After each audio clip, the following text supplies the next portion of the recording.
Good evening everyone, welcome back to our channel. आज मैं आपके साथ डिस्कस करूंगी कि आप साइक्लोअल्केन्स को किस तरीके से प्रिपेयर कर सकते हैं। तो यहाँ पर हम साइक्लोअल्केन्स को प्रिपेयर करने के मेथड को डिस्कस करेंगे। तो जो फर्स्ट मेथड है जिससे मैं आपको बताऊंगी कि आप साइक्लोअल्केन को बना सकते हैं, तो वो फर्स्ट मेथड है हमारा फ्रॉम डाइहैलाइड। देखिए यहाँ पर ये जो मेथड है उसमें हम क्या यूज़ करेंगे, डाइहैलाइड्स को यूज़ करेंगे और डाइहैलाइड्स को हम रिएक्ट कराएंगे सोडियम के साथ, हीट करेंगे तो हमें फॉर्मेशन हो जाएगा वहाँ पे साइक्लोअल्केन का। तो यहाँ पर हम करेंगे क्या कि सबसे पहले हम इसकी रिएक्शन करके देखते हैं। तो हम यहाँ पे लेंगे डाइहैलाइड। तो मैंने यहाँ पे क्या लिया है, डाइहैलाइड। देखिए डाइहैलाइड का मतलब है कि वहाँ पर क्या होंगे, दो हेलोजन लगे होंगे, क्योंकि हम बोल रहे हैं डाई, दैट मीन्स कि दो हेलोजन ग्रुप वहाँ पे जुड़े होंगे। तो यहाँ पर मैंने क्या लिया है, ये डाइहैलाइड लिया है। अब इसका नाम कैसे देंगे हम, तो 1 2 3। तो 1,3 पोजीशन पे क्या है, दो क्लोरीन के ग्रुप्स लगे हैं। तो हम क्या बोलेंगे इसको, 1,3 डाई क्लोरो, और कितने कार्बन है टोटल, 3। तो बोलेंगे हम प्रोपेन, क्योंकि सारे सिंगल बॉन्ड प्रेजेंट है। तो इसका नाम हो गया 1,3 डाइक्लोरोप्रोपेन। अब यहाँ पर हम क्या करेंगे, जो हमारे पास डाइहैलाइड हमने लिया है उसको हम रिएक्ट कराएंगे 2Na के साथ। अब देखिए यहाँ पर आपकी चॉइस है, आप चाहें तो Na यूज़ कर सकते हैं, आप चाहें तो Zn यानी कि जिंक भी यूज़ कर सकते हैं। और हम इसको क्या करेंगे, हीट करेंगे।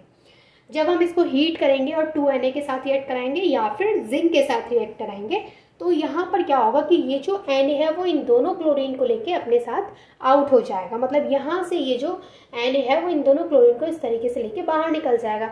तो हमारे पास क्या बचेगा, हमारे पास बचेगा CH2, सिंगल बॉन्ड CH2 और ये वाला CH2, क्योंकि ये जो दोनों क्लोरीन है वो बाहर निकल गए।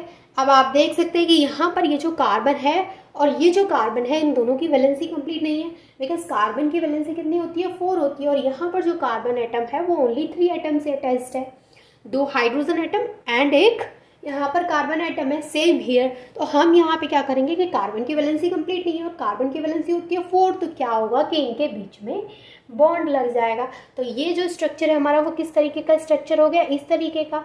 और ये जो हमारा स्ट्रक्चर होता है वो किसका होता है, साइक्लोप्रोपेन का। तो ये जो स्ट्रक्चर है हमारा वो क्या है, वो साइक्लोप्रोपेन का स्ट्रक्चर है। तो हमें क्या मिला, साइक्लोप्रोपेन। साइक्लोप्रोपेन इस फैमिली का सबसे छोटे मेंबर की अगर हम बात करें तो वो हमारा साइक्लोप्रोपेन है, क्योंकि भाई 2 कार्बन की चेन तो बनने से रही, 2 कार्बन की साइकिल, सॉरी चेन नहीं साइकिल। तो यहाँ पर क्या है, साइक्लोअल्केन में क्या होता है कि साइकिल होती है। तो यहाँ पर क्या है, 3 कार्बन की सबसे छोटी साइकिल है, क्योंकि अगर आप 2 कार्बन लेंगे तो क्या 2 कार्बन में साइकिल पॉसिबल है, नहीं है। 3 कार्बन लेंगे तभी तो पॉसिबल है, इस तरीके से साइकिल बन जाएगी। तो 3 कार्बन की सबसे छोटी साइक्लोअल्केन होती है जो कि साइक्लोप्रोपेन होती है। तो ये था हमारा इसका फर्स्ट मेथड जिससे हम साइक्लोप्रोपेन को प्रिपेयर कर सकते हैं, जहाँ पर हमने डाइहैलाइड को यूज़ किया है। अब आपको इसकी लैंग्वेज किस तरीके से लिखनी है, फर्स्ट ऑफ ऑल की लैंग्वेज की ज़रूरत पड़ती नहीं है। अगर आपने रिएक्शन लिख दी है तो आपको फुल मार्क्स मिलेंगे, और अगर आपने रिएक्शन ना लिख करके सिर्फ लैंग्वेज लिखी है तो आपके मार्क्स फुल नहीं मिलेंगे। तो आपको क्या ध्यान देना, सबसे ज़्यादा ध्यान देना है आपको रिएक्शन पे। और लैंग्वेज आप खुद से प्रिपेयर कर सकते हैं, किस तरीके से, आप इसको इस तरीके से लिख सकते हैं, व्हेन 1,3 डाइक्लोरोप्रोपेन रिएक्ट्स विद सोडियम, या फिर आप सोडियम की जगह पे लगा सकते हैं जिंक। तो आप लिख सकते हैं रिएक्ट्स विद सोडियम और जिंक टू फॉर्म साइक्लोप्रोपेन। तो वो किसका फॉर्मेशन करते हैं, साइक्लोप्रोपेन का फॉर्मेशन करते हैं। तो आई होप कि आपको ये वाला मेथड अच्छे से क्लियर हो गया होगा कि हम डाइहैलाइड से किस तरीके से साइक्लोअल्केन को प्रिपेयर कर सकते हैं। इसके बाकी के जो मेथड्स हैं उनको मैं आपके साथ नेक्स्ट वीडियो में डिस्कस करूंगी। आई होप कि आपको ये वाला मेथड अच्छे से समझ में आ गया होगा। And thank you so much for watching this video.